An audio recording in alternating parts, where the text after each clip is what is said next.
नमस्कार प्यारे साथियों, नमस्कार भावी अध्यापकों। स्वागत आप सभी का आज के इस क्लास में। और इससे पहले हमने शैक्षिक परिदृश्य की फर्स्ट क्लास कराई और बहुत ज़्यादा हम कह सकते हैं बच्चों की प्रतिक्रिया मिली, बहुत बच्चों के शानदार मोटिव करने वाले मैसेज मिले। तो वही मोटिव आप लोगों का प्यार स्नेह हम लोगों को और अधिक इच्छा जागृत करता है काम करने के लिए।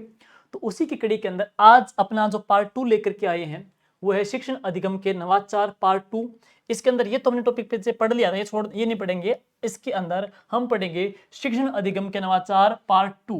तो आज की क्लास के अंदर हम पार्ट 2 पढ़ेंगे। आगामी सारी क्लासों के अंदर आपको शैक्षिक परिदृश्य की जो बुक्स अपनी आई थी, शाब्दिक बुक आई थी, ये बुक आ रखी है शाब्दिक की शैक्षिक परिदृश्य की, ये बुक करवा देंगे, थ्योरी करवा देंगे। सारी थ्योरी करवा करके इसके बाद में हम चलेंगे एमसीक्यू की ओर। और जिन बच्चों ने थ्योरी पढ़ ली है ना, तो प्रश्न किस प्रकार के बनेंगे वो प्रश्न के लिए वो शैक्षिक परिदृश्य, आईसीटी, सरकार की जन कल्याणकारी फ्लैगशिप योजनाओं की मार्केट में अब नई बुक आ रखी है, आ गई है, वो है एमसीक्यू, जिसमें प्रत्येक टॉपिक वाइज आपको क्वेश्चन भी मिलेंगे। तो आप जितना जो पढ़ा है क्वेश्चन किस प्रकार के बनेंगे वहां आपको समझ में आ जाएगा। और जो बच्चे बिल्कुल बिगिनर्स बच्चे हैं, फ्रेशर बच्चे हैं, उनके शैक्षिक परिदृश्य नहीं समझ में आ रहा, तो मेरे साथ चलेंगे क्लास में। मैं आगामी 12-13 क्लास में कंप्लीट टॉपिक आपका करवा दूंगा, इस बुक को करवा दूंगा। तो आज है दूसरी क्लास, इससे पहले अपनी एक क्लास हो चुकी है। और इस क्लास के अंदर हम क्या पढ़ेंगे, शैक्षिक परिदृश्य के अंदर आईसीटी के नवाचार, उसका परिचय क्या है, आईसीटी डिजिटल पहल के बारे में जानेंगे, एसआईक्यू क्या है, एक कार्यक्रम के बारे में पढ़ेंगे।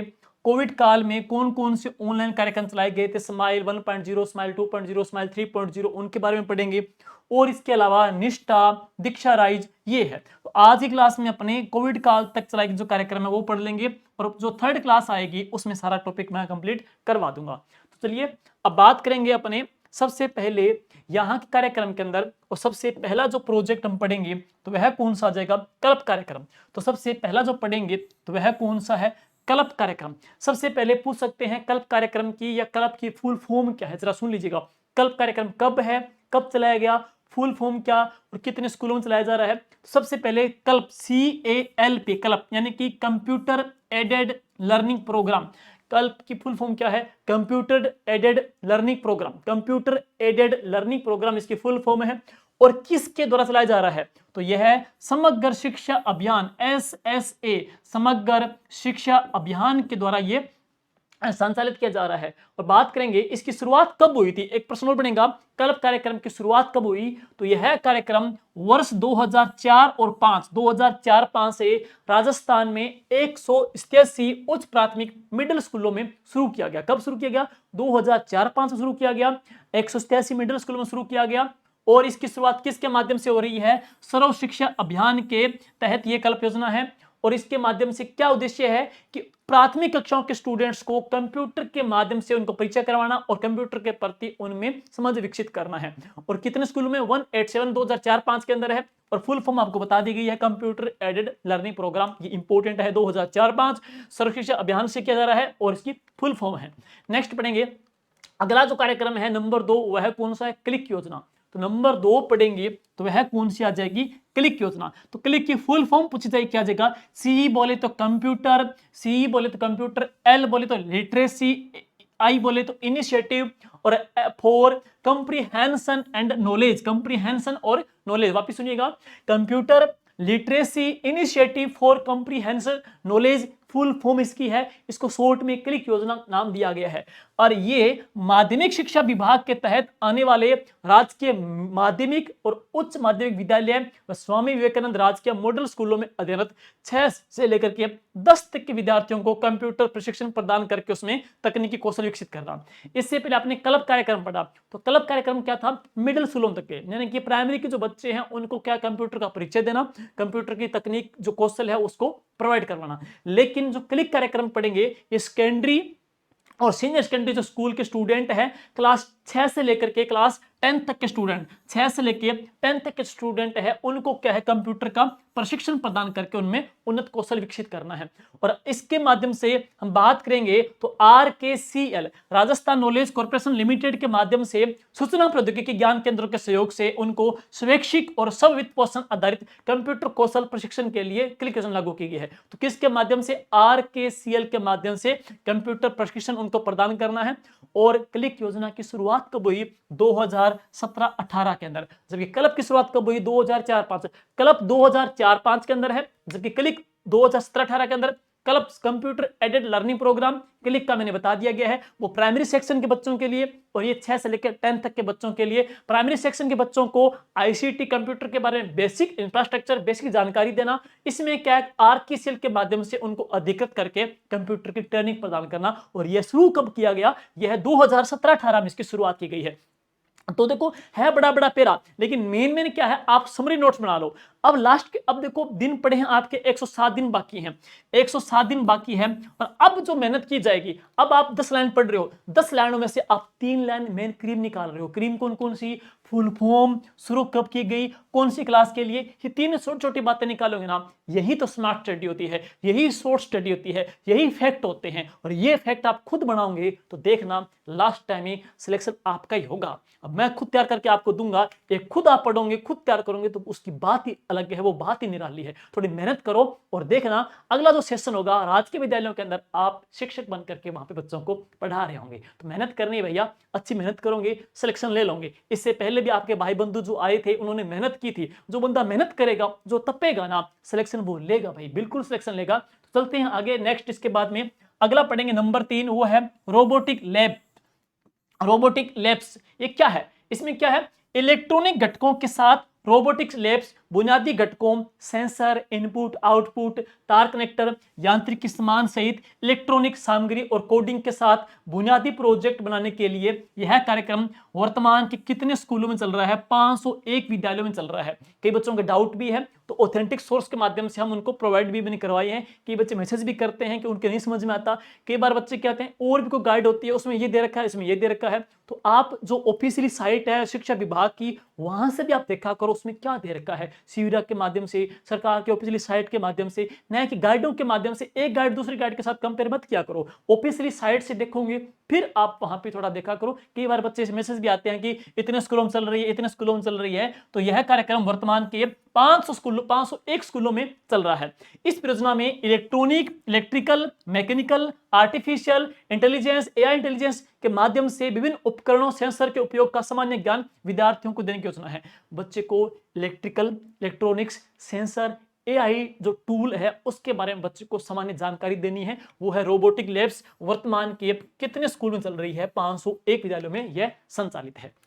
और इसके माध्यम से हम इसके बता ही दिया है। आगे चलते हैं, मिशन स्टार्ट कार्यक्रम, ये बहुत ही महत्वपूर्ण है। चौथा जो कार्यक्रम है वो कौन सा है? मिशन स्टार्ट कार्यक्रम। मिशन स्टार्ट कार्यक्रम, मिशन स्टार्ट, वापस सुन लीजिए, स्टार्ट की फुल फॉर्म, कल्प हो गया, क्लिक योजना हो गई, स्टार्ट हो गया, एसआईक्यू हुई, सारे लास्ट में इफेक्ट डाले हैं। कंप्लीट जितनी भी सरकार के नवाचार जो इनोवेशन जो किए गए हैं, उनके जो छोटे ने बड़े ने सारे करवा रखे हैं। तो स्टार्ट की बात करेंगे, sport for teaching with advance remedial technique, इसको क्या बोलते हैं? स्टार्ट कहते हैं। इस कार्यक्रम का उद्देश्य क्या है? विद्यालयों में computer hardware, ICT lab, smart TV, IFPD, projector, IB, SB का आकलन किया जाकर उनका उपयोग, उनका सुनिश्चित करना है स्कूलों के अंदर। और एक कंटेंट के लिए हार्ड ड्राइव का प्रबंधन करना तथा सभी विषयों का एक कंटेंट बच्चे को उपलब्ध करवाना और एक कंटेंट की मैपिंग करना। जो एक कंटेंट है, इंटरनेट के माध्यम से जो कंटेंट बच्चों को प्रोवाइड करवाना है, उनकी मैपिंग भी करना है। विद्यालयों में इंटरनेट का अच्छा यूज हो, यूटिलाइज अच्छी प्रकार से हो, बच्चों को ई कक्षा का बेहतर तरीके से उनको बेनिफिट मिले। तो एक कंटेंट को, ई कक्षा को, ई मैपिंग को बढ़ावा देने के लिए ये आ जाएगा कौन सा कार्यक्रम? कौन सा? मिशन स्टार्ट कार्यक्रम। स्टार्ट की फुल फॉर्म जरूर देख लीजिए, sport for teaching with advance remedial technique, इसकी फुल फॉर्म रहेगी। और अब इसके बाद में है राज ई ज्ञान पोर्टल। नंबर 5वां पॉइंट कौन सा है? राज ई ज्ञान पोर्टल। इसमें क्या है? राज्य में सभी स्टूडेंट्स के लिए, छात्र और छात्राओं के लिए ई कंटेंट को सर्वसुलभ उपलब्ध करवाने के लिए सूचना प्रौद्योगिकी एवं संचार विभाग के सहयोग से ई ज्ञान पोर्टल की स्थापना कक्षा 1 से 12 तक के स्टूडेंट के लिए की गई है। तो राज ई ज्ञान का हम पढ़ेंगे, बच्चे को ई जो कंटेंट है वो प्रोवाइड करवाना, किसके सहयोग से? सूचना प्रौद्योगिकी के सहयोग से। कौन सी क्लास वाइज के लिए? तो क्लास 1 से लेकर के 12 तक के स्टूडेंट को, तो कक्षा 1 से लेकर के 12 तक के स्टूडेंट्स को ई ज्ञान पोर्टल की स्थापना की गई है। बच्चे को एक कंटेंट उपलब्ध करवाना है, किसके हेल्प से? आईसीटी, सूचना प्रौद्योगिकी विभाग के सहयोग से।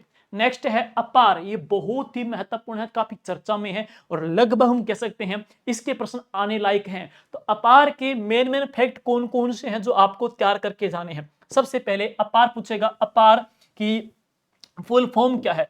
अपार की फुल फॉर्म क्या है, APAAR। अपार की फुल फॉर्म क्या है। ए बोले तो ऑटोमेटेड, पी बोले तो परमानेंट, ए बोले तो अकेडमी, ए बोले तो अकाउंट, आर बोले तो रजिस्ट्री। वापिस सुनिएगा, automated, permanent, automated, permanent, account, academy, registry. Automated, permanent, academy, account, sorry academy, account, registry, इसकी फुल फॉर्म रहेगी अपार की। और ये जो आईडी है कितने डिजिट की होगी, तो वापस सुनिएगा, अपार आईडी कितने अंकों की होगी, 12 अंकों की होगी। फुल फॉर्म देख ली है, 12 अंकों की होगी। और इसमें क्या है, ये कौन से सेशन में शुरू की गई है, तो कौन से एजुकेशन या शैक्षणिक सत्र में शुरू की गई है। तो अपार आईडी बनाने का जो काम है, शैक्षणिक सत्र 2024-25 से 2024-25 से आईडी योजना के तहत छात्रों की अपार आईडी शुरू की गई है। तो अपार जो कार्यक्रम है कौन से शैक्षणिक सत्र से शुरू किया गया, 2024-25 से।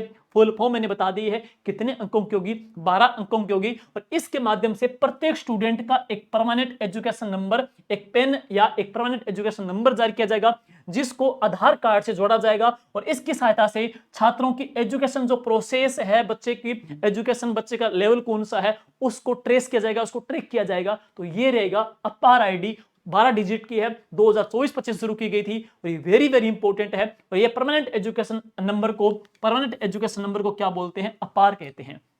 और इससे क्या है, फर्जी डॉक्यूमेंट और मार्कशीट के मामलों के ऊपर भी है नकेल कसी जाएगी। नेक्स्ट, ई प्लेज अभियान, ये बहुत चर्चा में है। ई प्लेज अभियान नशा मुक्ति के संदर्भ में पढ़ेंगे। ई प्लेज क्या है, एक प्रकार से शपथ ली जाती है। इसमें क्या है, स्कूली बच्चों को नशे से बचाने के लिए, नशे से दूर रखने के लिए शिक्षा विभाग ने महीने में एक दिन सोशल मीडिया के ऊपर ई प्लेज अभियान चलाने का डिसीजन लिया है। इससे क्या है, बच्चा है नशे से दूर रहेगा, तो एक सोशल मीडिया के माध्यम से बच्चा क्या है, एक शपथ लेगा। उसको क्या नाम दिया है, ई प्लेज अभियान दिया गया है। और इस कार्यक्रम के तहत क्या है, बच्चे अपने अभिभावकों की मदद से सोशल मीडिया के ऊपर नशे से दूर रहने के संबंध में पोस्ट डालेंगे। और इसमें क्लास 6 से लेकर के 12 तक के बच्चों को महीने में एक दिन टास्क दिया जाएगा। तो ई प्लेज अभियान कौन सी क्लास के लिए, क्लास 6 से लेके 12 तक महीने में एक बार क्या पोस्ट डालेंगे, वो ई प्लेज शपथ लेंगे। और इस अभियान के तहत प्रत्येक स्कूल लेवल के ऊपर प्रिंसिपल की अध्यक्षता में एक टास्क फोर्स का गठन किया जाएगा, जो कि स्कूल बोर्ड से 100 गज की परिधि में, यानी कि कोई स्कूल है, उस स्कूल के आसपास के 100 गज की परिधि में कोई भी नशीला पदार्थ है, अगर कोई बेचता है तो उसके ऊपर 200 रुपए का जुर्माना लगाया जाएगा। और वहां पे जो दुकान है उसको हटा दी जाएगी। वापस सुन लीजिएगा, यहां टास्क फोर्स बनेगी, उस टास्क फोर्स का अध्यक्ष कौन होगा, प्रिंसिपल होंगे। दूसरी बात, उस स्कूल के एरिया का कैचमेंट एरिया कितना होगा, तो 100 गज का। तो कैचमेंट एरिया कितना है, 100 गज की परिधि होगी। जहां पे कोई नशे की दुकान वगैरह भी है, बीड़ी सिगरेट की, तो व्यक्ति चला रहा है तो उसके ऊपर जुर्माना कितना है, 200 रुपए का जुर्माना है, और उसको हटाया जाएगा। और इसकी संपूर्ण जो जिम्मेदारी होगी वो किसकी होगी, स्कूल के प्रिंसिपल की होगी। यह अभियान बहुत चर्चा में भी है, ई प्लेज अभियान। और नशा मुक्ति के संदर्भ में जैसे एक मानस अभियान चल रहा है, जो कि हनुमानगढ़ जिले में चलाया गया, नशे से मुक्ति के लिए मानस अभियान। और इसके बाद में है शाला दर्पण पोर्टल। तमाम स्कूल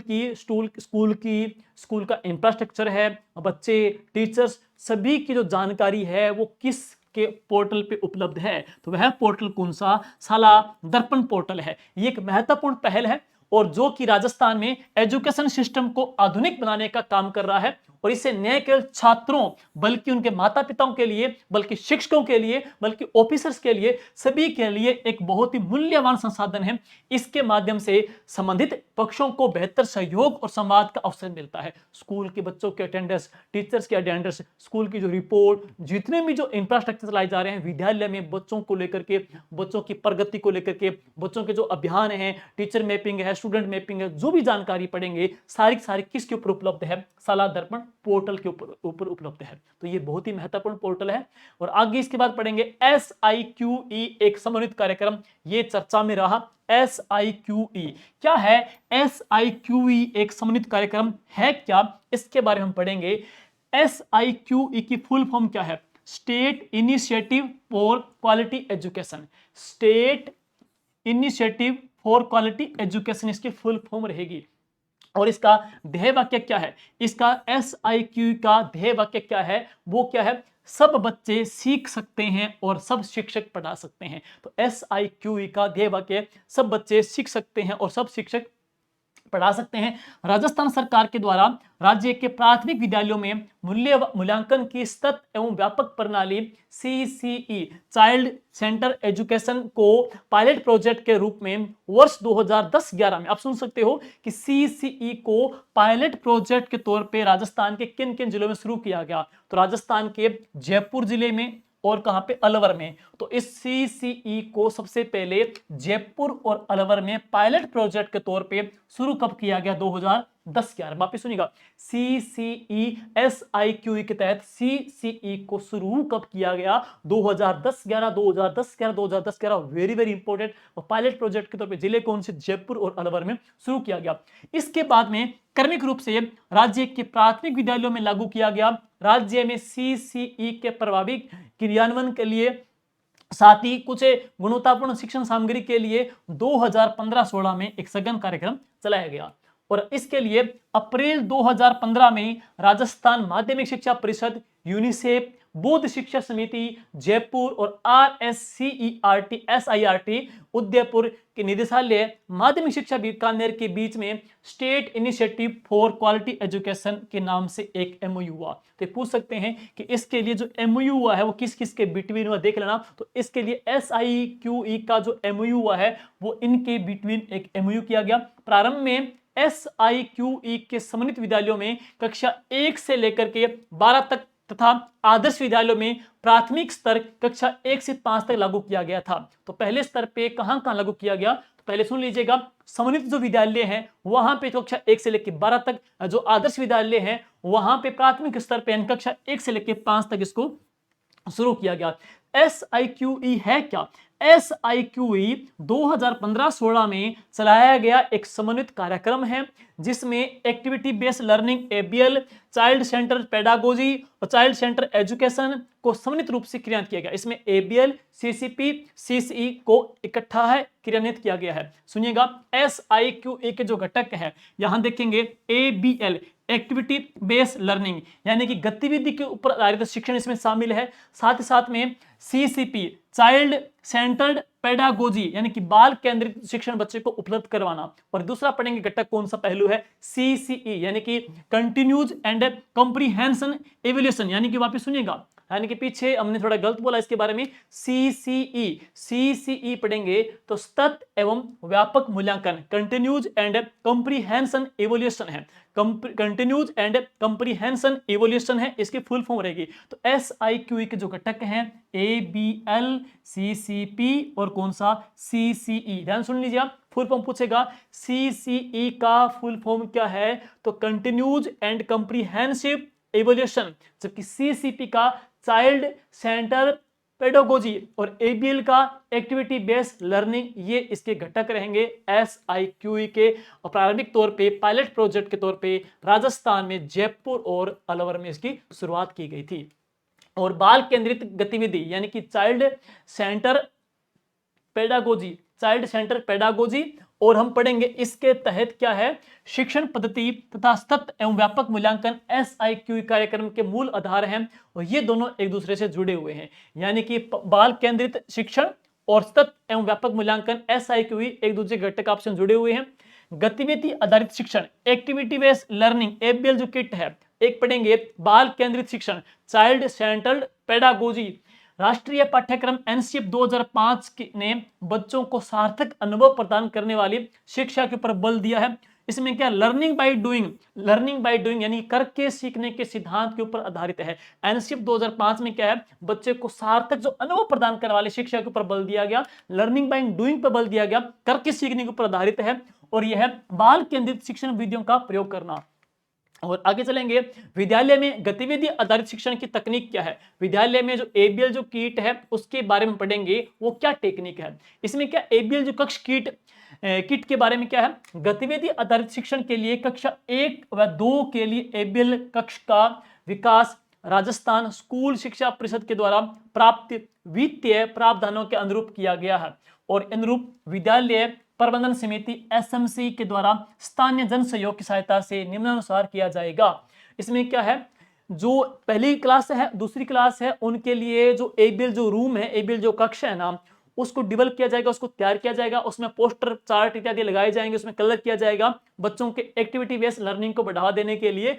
किसके सहयोग से? तो यह है राजस्थान स्कूल शिक्षा परिषद के द्वारा, राजस्थान स्कूल शिक्षा परिषद के द्वारा प्राप्त वित्तीय प्रावधानों के अकॉर्डिंग स्कूल की जो कमेटी है, यानी कि जो एसएमसी है, वो क्या है, स्थानीय जन सहयोग की सहायता से इसका एबिल कक्ष का निर्माण करेगी, उसको तैयार करवाएगी।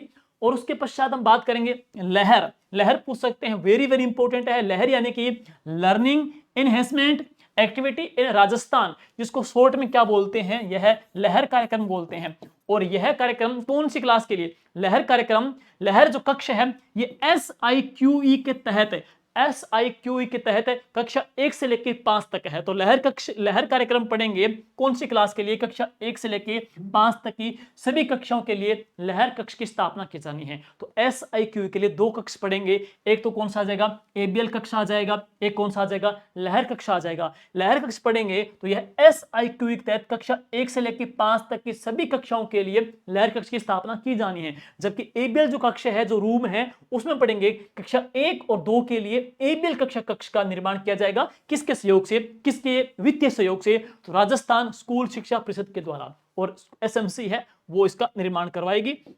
और इसके बाद में है सतत एवं व्यापक मूल्यांकन, सतत एवं व्यापक मूल्यांकन CCE, सतत एवं व्यापक मूल्यांकन, इसके बारे में पढ़ेंगे। यह क्या है? सतत एवं व्यापक जो मूल्यांकन CCE का आशय क्या है? विद्यार्थियों को विद्यालय आधारित मूल्यांकन की उस प्रणाली से है जिसमें विद्यार्थियों के विकास के सभी पहलुओं के ऊपर ध्यान दिया जाता है। सतत का तात्पर्य क्या है? CCE में सतत का तात्पर्य लगातार एवं बार बार से है।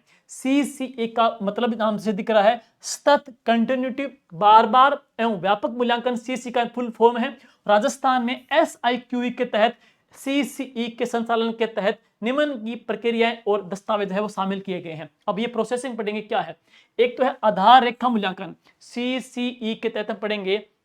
एक तो आ जाएगा आधार रेखा मूल्यांकन, यानी कि आधार रेखा मूल्यांकन क्या है? बेसलाइन टेस्ट होता है बच्चे का, जैसे पहली क्लास में नहीं होगा, दूसरी क्लास की पढ़ेंगे। बच्चा दूसरी क्लास, तीसरी, चौथी, पांचवी, उन क्लास के बच्चों के लिए एक बेसलाइन टेस्ट होता है। होता कब है? जब 70 की शुरुआत होती है। तो 70 के प्रारंभ में बच्चे का जो एजुकेशन का जो लेवल है, उस लेवल को परखने के लिए, लेवल को जांचने के लिए, लेवल के आकलन के लिए बच्चे का बेसलाइन टेस्ट है वो लिया जाता है। और उसके आधार पे बच्चे का आकलन आधार रेखा आकलन या स्थापन आकलन कहलाता है।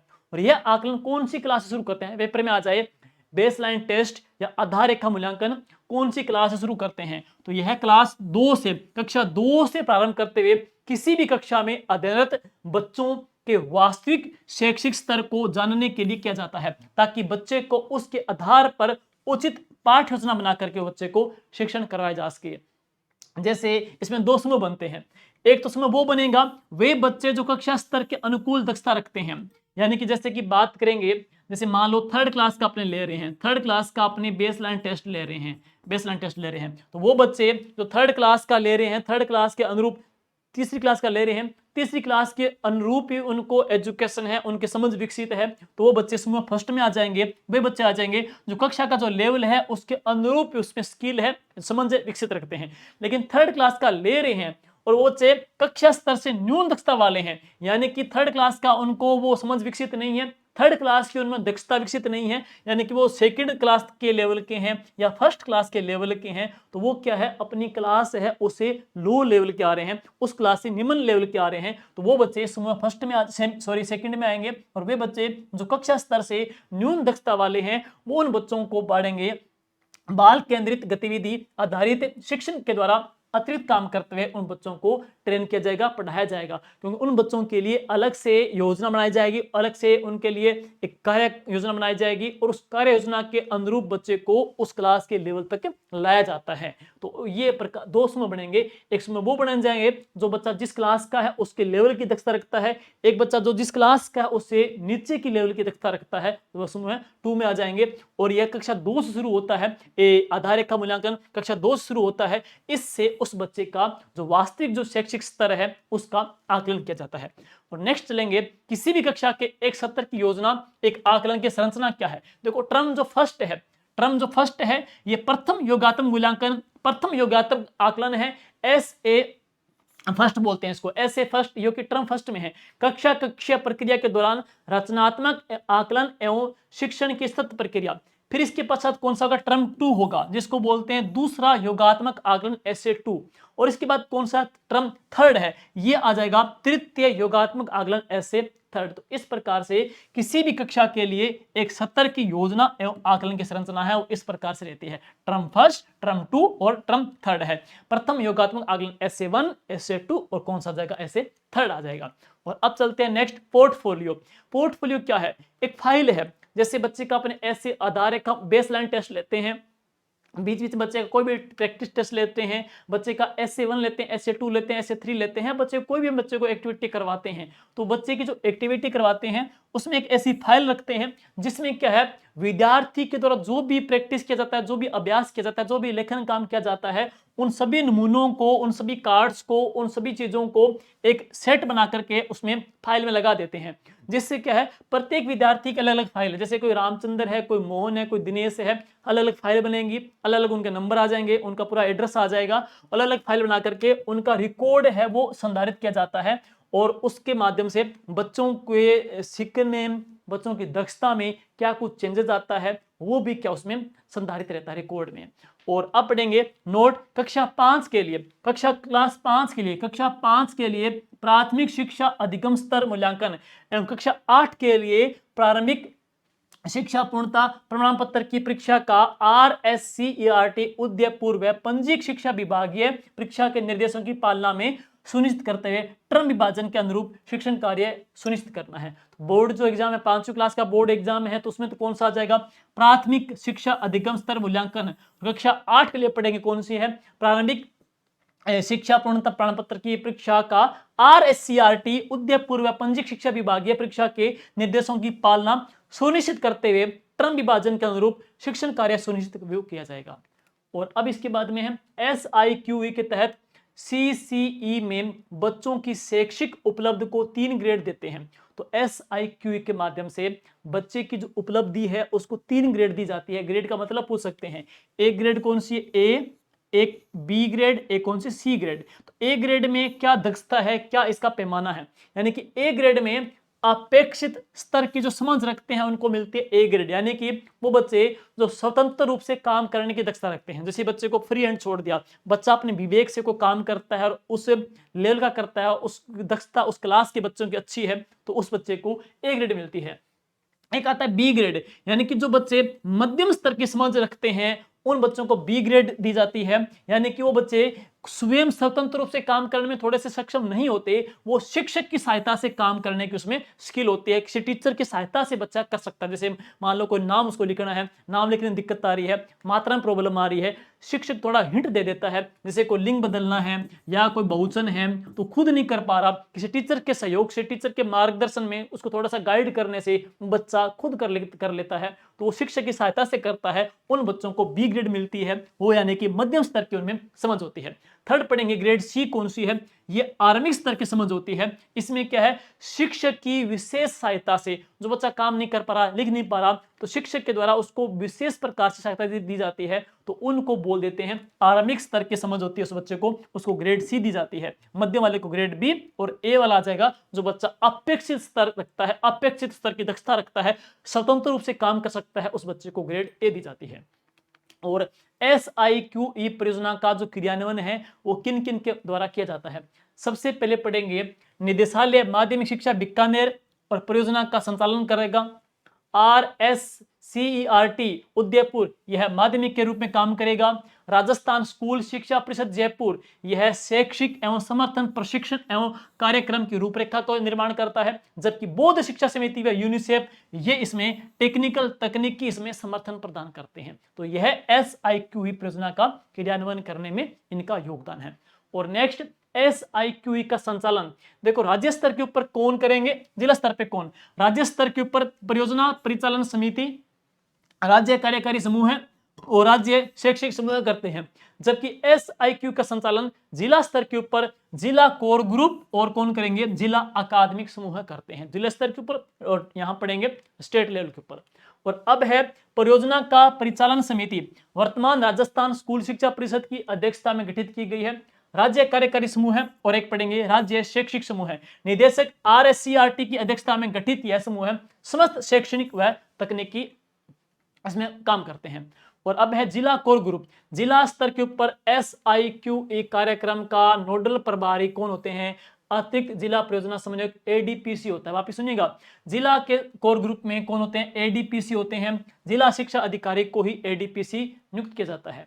और इसके बाद में जिला अकादमिक समूह है, जिला शिक्षा अधिकारी माध्यमिक की अध्यक्षता में गठित जिला अकादमिक समूह का कार्य डाइट प्राचार्य सहित अच्छे शिक्षकों के द्वारा किया जाता है।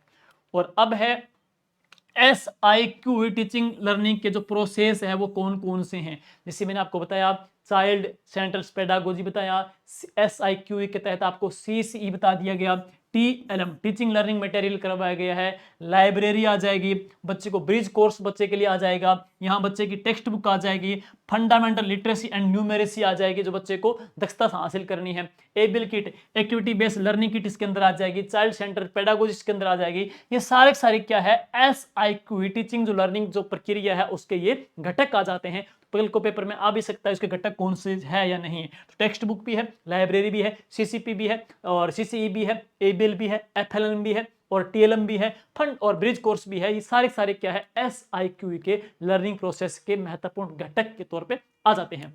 और अब है कोविड-19 में, कोविड-19 काल में कौन कौन से कार्यक्रम चलाए गए थे, तो यहां पढ़ेंगे एक है स्माइल कार्यक्रम। स्माइल की फुल फॉर्म पूछा जाए क्या है, social media interface for learning engagement, social media interface for learning engagement, ये इसकी फुल फॉर्म है। स्कूल शिक्षा विभाग राजस्थान सरकार की शैक्षणिक पहल कोविड-19 के दौरान घर पर सुरक्षित बैठे विद्यार्थियों को उनके शैक्षणिक स्तर के अकॉर्डिंग बच्चे को एक कंटेंट या फिर शिक्षण सामग्री उपलब्ध करवाना इस कार्यक्रम का उद्देश्य था। जैसे आप सबको पता है कोविड में सब घर में लॉकडाउन लग गया था, सारे बच्चे घर में बैठ गए थे, सारे स्कूल सब चीजें बंद हो गई थी, बस स्वयं को महफूज रखना था। तो इसमें बच्चे के बीच में लर्निंग गैप न आए, बच्चे की पढ़ाई छूट गई थी, सबकी पढ़ाई छूट गई थी, तो बच्चे को ऑनलाइन के माध्यम से बच्चे को एक कंटेंट प्रोवाइड करना, तो बच्चे को एक कंटेंट प्रोवाइड करने के लिए जो कार्यक्रम चलाया गया वह कार्यक्रम कौन सा है, स्माइल कार्यक्रम है, बच्चे को एक कंटेंट प्रोवाइड करवाना। स्माइल कार्यक्रम कितने चरणों में है, तीनों चरण जरा सुन लीजिएगा, कौन कौन से इसके चरण आएंगे। 3 चरण है। स्माइल जो फर्स्ट है ये चला था कब, 13 अप्रैल 2020 को। स्माइल 2.0 कब चलाया गया, 2 नवंबर 2020 को। और स्माइल 3.0 कब चलाया गया, 21 जून 2021 को। तो इस प्रकार से है 13 अप्रैल 2020, 2 नवंबर 2020, और स्माइल 3.0 कब है, 21 जून 2021 को है। उद्देश्य क्या है, कक्षा 1 से लेकर के 12 तक के स्टूडेंट्स को एक कंटेंट है वो प्रोवाइड करवाना, उनको भेजना। और समय के ऊपर सरकार के द्वारा कोविड-19 के कारण उपजी विषम परिस्थितियों में घर बैठे बच्चे को शिक्षा की उपलब्धता सुनिश्चित करते हुए कार्यक्रम का चरण करने स्माइल के तहत है। तो अब सुनिएगा, आओ घर में सीख के, तो आओ घर में सीख के ये चलाया था 26 अक्टूबर 2020 को। स्माइल 2.0 कब चलाया, 2 नवंबर 2020 को। आओ घर में सीख के 2.0 21 जून 2021 को स्माइल 3.0 के तौर पे।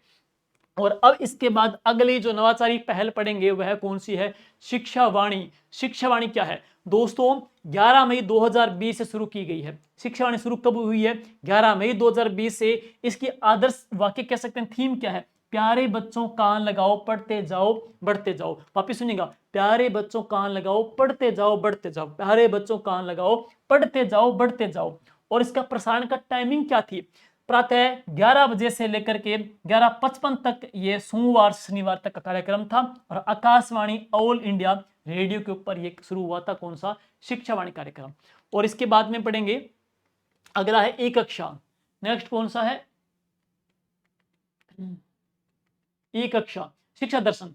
शिक्षा दर्शन यह शुरू हुआ था 1 जून 2020 से, इसको शुरू किया गया है 1 जून 2020 से। वाक्य क्या है, बच्चों देखो ज्ञान बढ़ाओ पढ़ते जाओ बढ़ते जाओ, बच्चों देखो ज्ञान बढ़ाओ पढ़ते जाओ बढ़ते जाओ, इसकी थीम थी। प्रसारण डीडी राजस्थान निःशुल्क 3-15 घंटे और RSCERT उदयपुर यूनिसेफ के सहयोग से शुरू किया गया था। तो बस ये देख लेना, इसमें मेन तो क्या देखना है, एक आदर्श वाक्य देख लेना भाई, बाकी चीजें इतने नहीं पूछेगा। बाकी किसके सहयोग से आ सकता है, तो RSCERT उदयपुर और यूनिसेफ के सहयोग से चलाया गया। चलाया कब किया गया था, तो 1 जून 2020 से शुरू किया गया। नेक्स्ट है ई कक्षा। तो ई कक्षा की शुरुआत कब हुई थी, 15 अक्टूबर 2020 को। 15 अक्टूबर 2020 को ई कक्षा की शुरुआत की गई थी और यह है डिजिटल शिक्षा कार्यक्रम, कक्षा 1 से लेकर के 12 तक इसमें शिक्षण करवाना। और केयरन ऑयल कंपनी पढ़ेंगे उनके सहयोग से, और वेदांता जो ग्रुप है उनके सहयोग से मिशन ज्ञान शिक्षा विभाग के सहयोग से शुरू किया गया था। और इसमें पढ़ेंगे ई कक्षा के तहत राजस्थान सरकार के बीच में 28 जुलाई 2020 को MOU के ऊपर सिग्नेचर किए गए हैं। अब है देववाणी। तो संस्कृत शिक्षा में, संस्कृत शिक्षा विभाग में ICT को बढ़ावा देने के लिए जो ऐप लॉन्च की गई वो कौन सी, देववाणी ऐप। देववाणी ऐप का संबंध किससे है, संस्कृत शिक्षा विभाग में ICT को बढ़ाने के लिए, और यह शुरू कब की गई है, अगस्त 2020 में। तो देववाणी ऐप का संबंध है किससे, संस्कृत विभाग से। और ई कक्षा का पढ़ेंगे तो डिजिटल शिक्षा से कक्षा 1 से लेकर 12 तक पढ़ेंगे, और शिक्षा दर्शन पढ़ेंगे 1 जून 2020 से, और शिक्षा वाणी पढ़ेंगे तो कब पढ़ेंगे, 11 मई 2020 से। और इसके बाद में है, ये बहुत ही चर्चा में है, मैंने इससे पहले की जो क्लास कराई थी उसमें मैंने इसको अपडेट करवा दिया है। देखो, राजस्थान की शिक्षा में बढ़ते कदम, नाम था RKSMBK। इसमें क्या, रेमेडिएशन कार्यक्रम के तहत राजस्थान में शिक्षा के बढ़ते कदम कार्यक्रम की शुरुआत सरकार ने घोषणा कब की, 11 जुलाई 2022 को किया। इसकी घोषणा हुई थी 11 जुलाई 2022 को घोषणा हुई थी, लेकिन अब पढ़ेंगे यह लॉन्च कब हुआ। तो यह लॉन्च कब हुआ था 5 सितंबर 2022 को। तो यह लॉन्च कब किया गया, 5 सितंबर 2022 को लॉन्च किया गया। घोषणा कब हुई, 11 जुलाई 2022 को। और यह कक्षा कौन सी क्लास के लिए, कक्षा 1 से लेकर के 8 तक के लिए शुरू किया गया। तो 2022-23 से आरंभ किया गया। आप सुनिएगा, यह कक्षा 1 से लेकर के 8 तक के लिए 2022-23 से शुरू किया गया। और यह कार्यक्रम कौन से सब्जेक्ट के लिए, तो एक तो हिंदी सब्जेक्ट, एक इंग्लिश सब्जेक्ट, एक कौन सी, गणित सब्जेक्ट के लिए। कक्षावार पूछा जाए ना, कक्षावार पूछा जाए तो कौन सी क्लास के लिए, कक्षा 3 से लेकर के 8 तक है। और अब RKSMB को चेंज कर दिया गया है किसमें, MSRA, मुख्यमंत्री शिक्षित राजस्थान अभियान में इसको कन्वर्ट कर दिया है। मैंने पहले जो क्लास कराई थी सारी इसी के ऊपर थी, क्योंकि अब जो प्रश्न आएगा आपका वो आएगा MSRA। पहले RKSMB के ऐप थी, और अब जो हम पढ़ेंगे वो आ जाएगी MSRA। पहले जो पढ़ेंगे OCR बेस का पढ़ेंगे, जहां पे RKSMB ऐप थी, और अब है सलाह शिक्षक ऐप आ जाएगी। दोनों में चेंजेस हुए हैं। और इसके बाद है ये अब वाला जो मैंने करवा दिया कल वाली क्लास में, मुख्यमंत्री शिक्षित राजस्थान अभियान, जिसको बोलते हैं MSRA।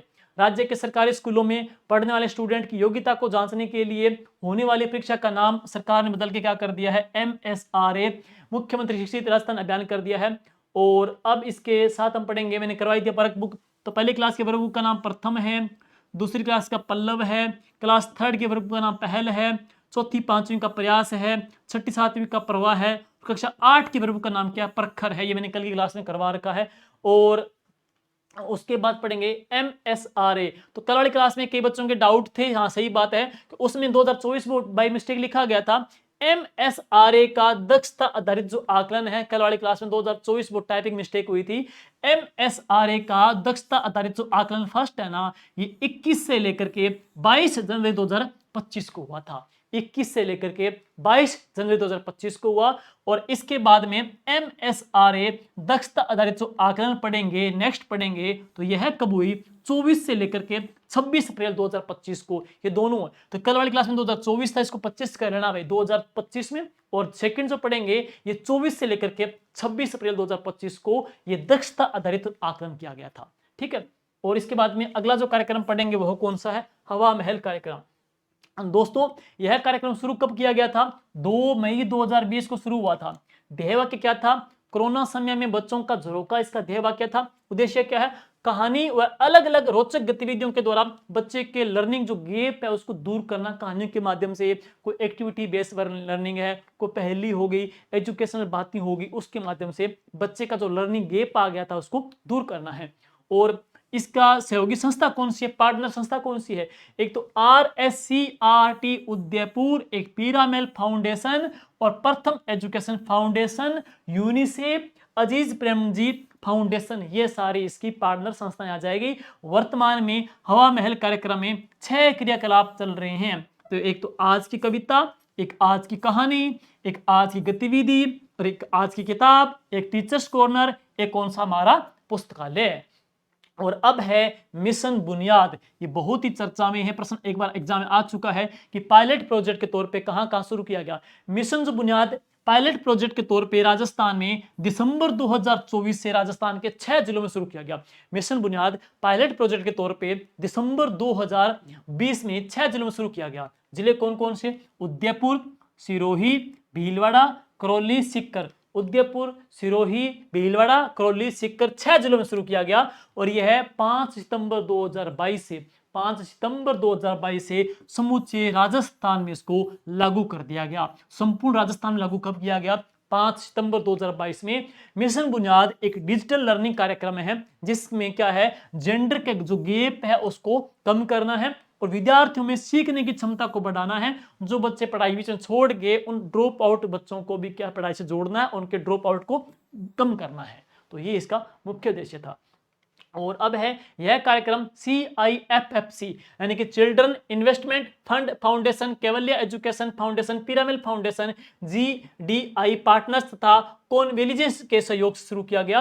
पिरामिल फाउंडेशन के अकॉर्डिंग यह भारत का सबसे बड़ा PAL यानी कि पर्सनलाइज्ड एडेप्टिव कार्यक्रम है। वह ये कार्यक्रम मिशन बुनियाद कार्यक्रम आ जाएगा। तो ये अपनी पार्ट दूसरी जो क्लास है वो कंप्लीट हो गई है। और अगला जो पढ़ेंगे तीसरी क्लास, उसमें हम कंप्लीट शिक्षण अधिगम के नवाचार कर लेंगे। और मुझे लगता है ज्यादातर जो प्रश्न है शिक्षण अधिगम नवाचार के, आपके RT 2009 के बारे में और इसके अलावा विद्यार्थी के कल्याणकारी जितनी भी जो योजनाएं केंद्र और स्टेट गवर्नमेंट की है उनमें से प्रश्न ज्यादा आएंगे। तो आगे हम उनको सभी को लेंगे। और इस क्लास की जो PDF आपको GK विद राकेश जांगी टेलीग्राम में मिल जाएगी। क्लास कैसी लगी, कंटेंट कैसा लगा बताना जरूर। Thank you, good luck.